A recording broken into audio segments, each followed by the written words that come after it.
Hi there, and welcome back to the Lisa Nichols Show. This is the space, the safe space, where we come together to navigate through our lives, to gather the tools, the mental tools, the belief system, the awareness, the awakening, the possibility that we all need to live the life that we want to achieve, to navigate through life the way we want to navigate it, to have the experience, the peace of mind that we deserve to have. I love reading your comments. Yes, I read your comments. I love seeing you engage with each other on all the episodes. I love hearing how your life relates to something that I've shared. I love hearing your BOL, breakthrough out loud. If you don't know about breakthrough out loud, that's a big BOL. Oh my God, Lisa, I didn't realize that. Or Yana, YANA. You are not alone. I love seeing you say Yana to each other. Hey, I've had that experience. Or, oh my God, I didn't think about it that way. If there is one thing that we've all had to become accustomed to, we weren't given a choice over the last 2 years, it's pivoting, changing directions, going from being in momentum to absolutely screeching halt stop to slowly getting back into things, to slow down again, to turn left. Whether it's been our jobs and how we work, how often we work, whether it's been the way we travel, whether it's been the way we engage with our family members, or the way we haven't been able to engage with our family members. Don't mention the dating life. And how do we build our business? How do we look at our services and our products? And how do we look at the way we offer our service and our products? And how do we look at the new way in which we may need to offer our service, our products, our skill set, our mindset? It has been 2 years of change. So today I want to talk about the power of the pivot. You know, I remember when I first heard the word pivot. A friend of mine wrote a book called Pivot. I was like, well, what does that mean? Like, can you write a whole book about pivoting? And I mean, just by the grace of God, he wrote the book right before the pandemic. I'm sure he had a divine download and didn't realize that the most major pivot of all times was coming. I didn't know what the word meant. I looked it up and it meant to change directions. I had heard it before, I had an idea, but I wanted to understand everything about it, to change directions, to modify, to shift, to move when necessary. And in some definitions, I saw to be a change that was not expected, to change directions based on the environment, not the strategy. Oh, okay, so then understand that with a pivot may come some resistance because you didn't plan to change. See, I write out my strategy for 3 years. 3 years in advance, I write out my strategy. And when I realized that my strategy, the beautiful strategy I had to take the numbers in my business and multiply them and double them and cut back on the time I was traveling and produce more trainers, and none of that was going to happen in 2020. Because in 2020, I just needed to learn how to do it differently. I thought to myself, wow, I need to do this thing called pivot. I've been pivoting for a long time. You may have been pivoting for a long time. But when you begin to pivot and you embrace it, see, pivoting isn't just turning in the other direction.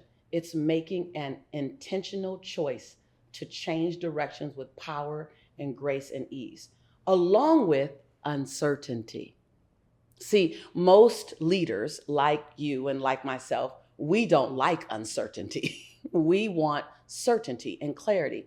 And with pivot comes a certain sense of trust, a certain sense of experiment, a certain sense of hold on to the strategy and then release what may come about, learn from it, and then pivot on the pivot. What I didn't see coming was the pivot to the pivot even, which means I changed directions and then I got to change again. Gladiators and change agents, we are used to planning at least 7 months out, 10 months out, 12 months out, some of us 36 months out. We're used to planning. A plan is necessary. But again, you may have heard me say in another video, keep your goal in mode. There is where we're going to get. But keep your plan in sand. The people who had the most rigidity to change and to pivot, the most disruption, or who did not pivot, were the people who kept their goal in mold and their plan in mold as well. You may not have known that your plan was so in cement that when time came to pivot, you resisted. Maybe, maybe not. But now you know that plan in sand is necessary. Goal in mold, we're going to get there. We may not get there in the same timeline that I had expected. Just kind of give me a yes in comments if that's you. I may not get there with the same team members or even the same life partner that I expected. I may not get there with the same numbers that I expected, but I will get there. That's called the goal in mold. The plan in sand says I might have to change directions. I might have to change partners. I might have to change strategy. I might have to change my timeline. I've had to change my timeline so many times. It doesn't stop me from creating one. It just reminds me, be fluid and flexible, grace and ease, intention and action. See, gladiators turn around and begin to strategize. Are you gladiating or are you reacting? And sometimes us gladiators can unconsciously slip into reacting. So this is a wake-up call or an encouragement call. Are you gladiating? Are you navigating the pivot? Can you put your goal in mold, but your plan in sand? Can you move between these times with grace and ease? If you're only planning 30 days out, then you're planning in a reaction mode. Oh my God, that was the hardest thing for me to hear. I read a book and it said that people who live in abundance and prosperity, they plan out 6 months to a year to 3 years.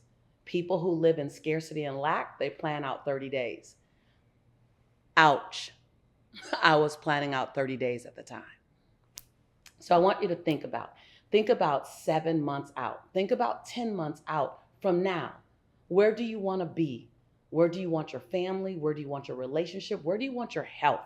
Where do you want your business, if that's applicable? And then I want you to begin to look back and see what's required for me to get there. What was my contribution? What's my contribution over the next 7 months, 10 months? What's my contribution over the next 90 days? What's my contribution over the next 36 months? What did I do? What am I proud of? You know, one of the crazy things when the pandemic started, I said, I will not come out of the pandemic heavier than I went in it. I'm not a fitness person. I'm not a workout person. My fiance is. But it made me conscious of my movement. It made me conscious of what I ate. And I didn't come out lighter, but I didn't come out heavier. Matter of fact, I actually came out 12 pounds lighter because I set the intention. So I want to ask you, walk out 12 months from now. What's a non-negotiable for you? Don't think about how you're going to get there, but what's necessary to exist. And what do you need to do? What do you do well that you can add value to this particular climate? There's a climate right now, and you can add value to that climate.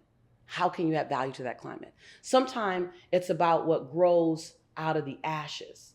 These are ashes, but they're great things that can grow. I call it the gift that's wrapped in sandpaper. Now, the sandpaper is the pandemic, but the gift is what you can do inside of it.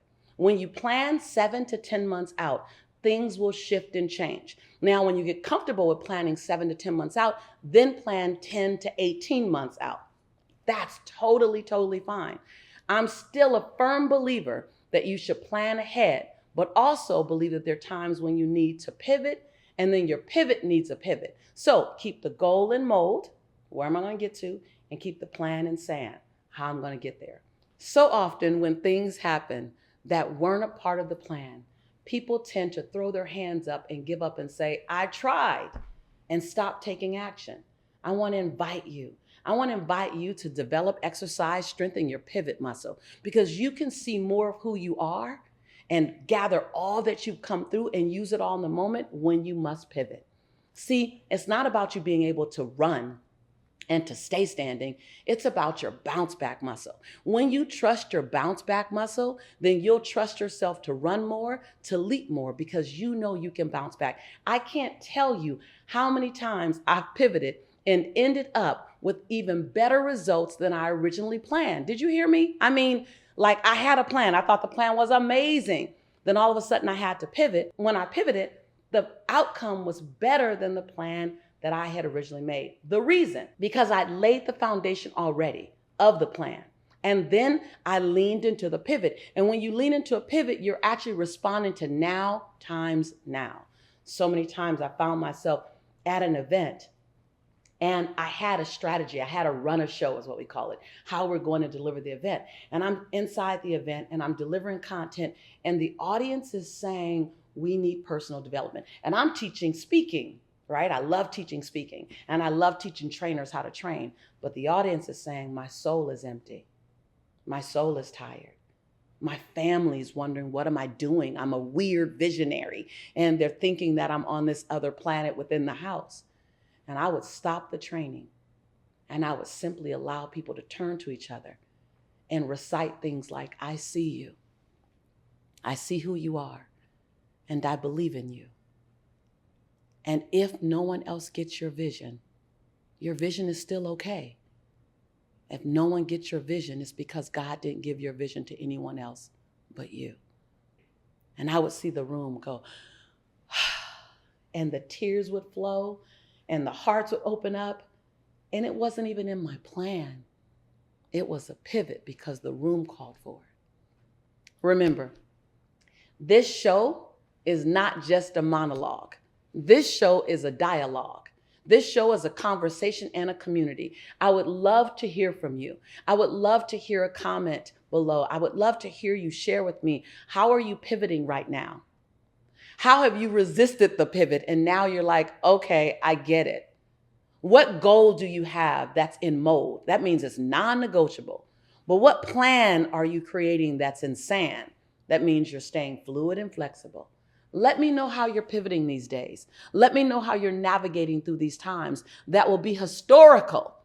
And guess what else will be historical? Who you were in this moment.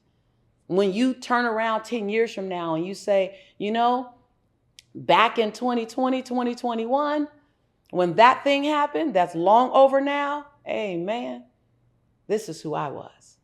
This is what I did. These are the results that I created. What were your results? What will you say you did? After all, share with me because this is your home and we are your tribe. And I am your sister in prosperity and in possibility. And when I say that I believe in you, when everything is going as planned and completely in the midst of the pivot, I believe in you no matter what. It's because I do. I'm your sister. I'll see you real soon.